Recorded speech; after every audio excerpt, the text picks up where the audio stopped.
Iya, kayak akeh jane.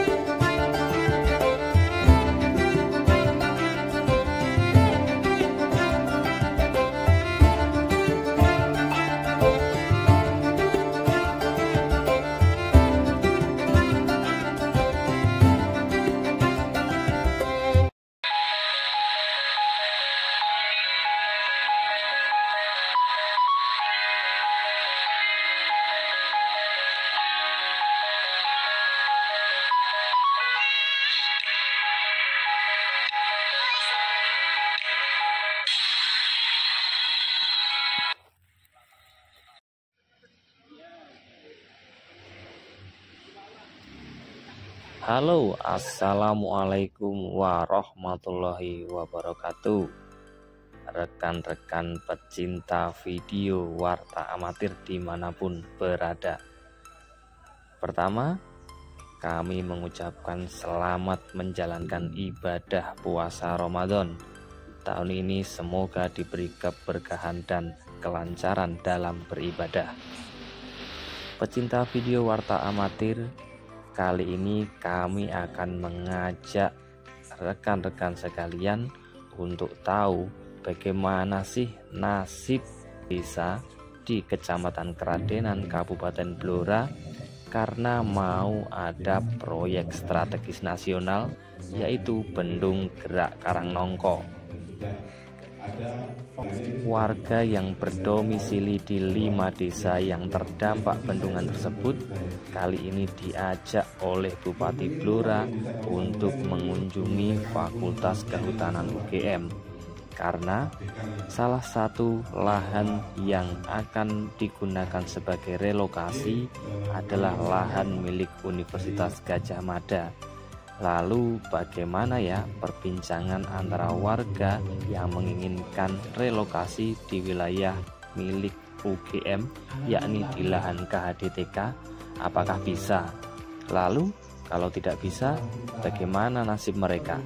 Setelah menerima ganti untung, mereka harus tinggal di mana? Secara administratif, mereka akan hilang. Mereka akan tidak lagi memiliki nama di 2 desa tersebut. Jadi 2 desa yang tenggelam ini akan hilang dari administratif Kecamatan Kradenan maupun Kabupaten Blora. Forkopimjam bersama Bupati mencoba memikirkan formulasi yang tepat untuk merelokasi warganya. Lalu seperti apa sih hasil diskusinya? Yuk rekan-rekan video warta amatir, kita simak saja bersama.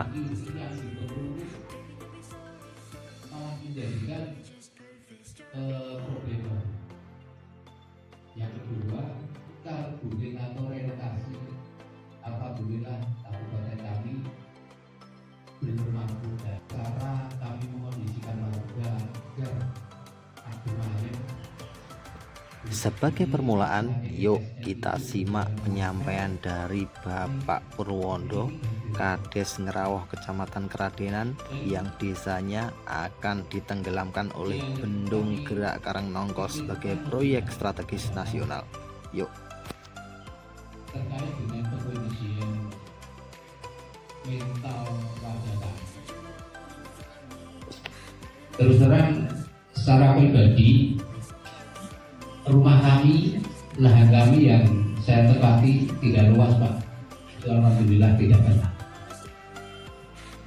Tapi 80% dari warga kami, bahkan 80% lebih dari lahan hak milik Desa Ngerawah itu tergenang air.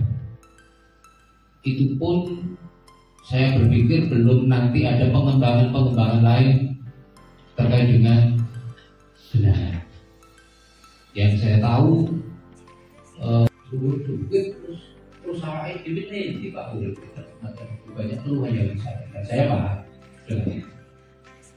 Tapi sisi lain ada dausan dari Bapak Bupati, bagaimana sekiranya PSN itu bisa berjalan.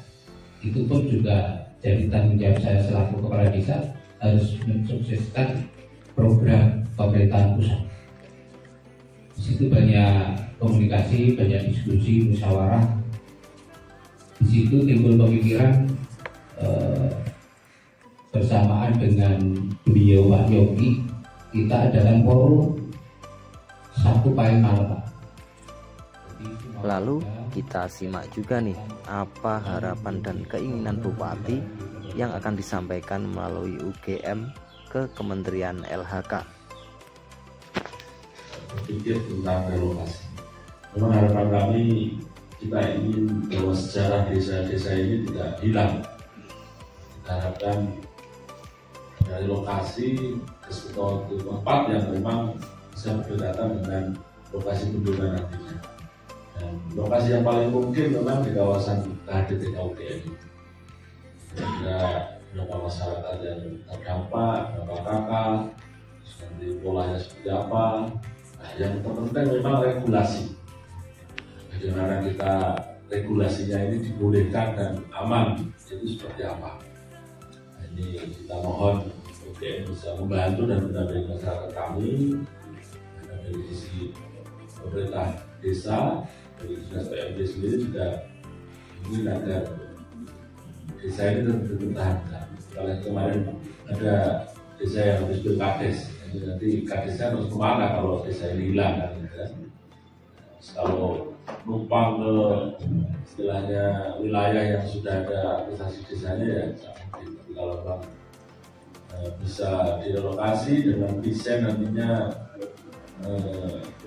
disusun menjadi role model contohan, UGM bisa mengawal ini tentunya akan sangat bermanfaat dan luar biasa untuk masyarakat kami. Jadi saya kira kalau memang di inisiasi bersama diantara kita adalah untuk membantu masyarakat, semoga ini ada jalan dan solusi. Sekaligus kita minta UGM untuk mendampingi kami untuk tahapan-tahapannya kira-kira seperti apa. Untuk Pak Ibu Kepala Desa sudah menyampaikan itu ada Pak ini sudah ada tahu semua ini. Jadi kita ingin suasana di masyarakat kondusif. Di bangunan itu biasanya yang paling ini soal memindah masyarakat ini. Sebenarnya UGM pun siap membantu, namun harus izin dulu ke Kementerian LHK. Tanahnya seperti tanah di tanah maupun perda itu kan milik negara. Jadi pihak UGM yang selaku pengelola itu tidak serta-merta bisa, oke saya memberikan hak atau mandat silakan dibangun di situ, itu tidak bisa. Nah itu di diskusinya memang harus melibatkan banyak pihak. Salah satunya adalah yang memberikan pengelolaan kepada Fakultas Kehutanan Universitas Gadjah Mada, dalam hal ini adalah KLHK.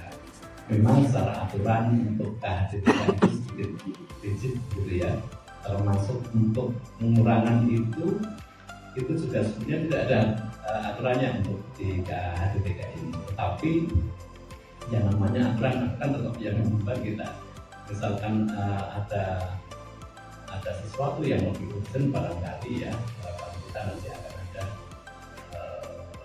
peluasan di dalam pemahaman dari tim teknis UGM, tim teknis pembebasan lahan, maka warga harus menentukan dulu mau ganti untung atau mau relokasi. Tidak mungkin dua-duanya.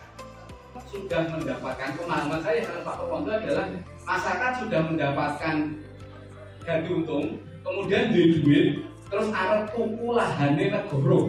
Nah, meskipun mungkin luasannya per orang mungkin cuma 100 meter persegi, di pinggir kakane Pak Purwondo, panjenengan kan kakane 400 kan. Nah, 400 gampangannya nyuwun sewu kan, biasanya ya butuh orang oke Pak. Hanya gitu. Tetapi nyuwun sewu secara ketentuan di peraturan itu yang namanya kayak gitu itu di Jawa nggak boleh. Yang diperbolehkan itu adalah yang tadi ada skema yang namanya kemudian penggunaan, tapi penggunaan itu juga penggunaan yang untuk bendungannya. Nah, warga sebenarnya dikasih opsi, Pak Purwondo, dikasih opsi adalah kalau tadi itu opsinya pilihannya adalah monggo, kalau ngersake relokasi itu maka nanti dan skema ganti untung itu akan hilang memang. Hasil diskusi di UGM disimpulkan bahwa warga harus memilih salah satu antara ganti untung maupun relokasi. Jika ganti untung, warga harus pindah dan administratif desa akan hilang. Maka dari itu, warga harus betul-betul memahami dan meneliti konsekuensi antara ganti untung dan relokasi. Berikut penyampaian Bupati. Tadi kami sampaikan ini sudah ada warga penggarap yang selama ini menggarap itu. Ini kan beberapa langkah. Jadi memang sebenarnya saya minta untuk bentuk tim, karena ini tadi harus mengklirkan dulu Pak Lurah. Jadi kalau memang mau minta relokasi ya tidak bisa menerima ganti untung. Kalau betul ganti untungnya diterima terus mau relokasi ini kelihatannya khayal itu. Jadi kalau mau istilahnya udah warga ditanya mau berjuang relokasi atau terima ganti untung kan gitu ya. Kalau mau menerima ganti untung ya ini soal relokasi kelihatannya agak berat. Tapi kalau udah kita warga berjuang relokasi dulu, jadi baru kita bisa berproses untuk dengan UGM, kita ke LHK, kita ke PU, masuk ke Menteri Keuangan Indonesia untuk menyampaikan ini harus diputuskan di internal dulu. Jadi kalau mau dua-duanya ini kok rasanya nggak mungkin. Jadi paparan dari dua-duanya ini yang menyampaikan harus agak beda. Itu saya kira itu kalau mau disepakati nanti Pak Puji ya Pak. Nah, jadi itu pecinta video warta amatir, nasib dari 5 desa yang akan ditenggelamkan oleh proyek strategis nasional Bendung Gerak Karangnongko. Kita tunggu update-nya. Selamat beraktivitas.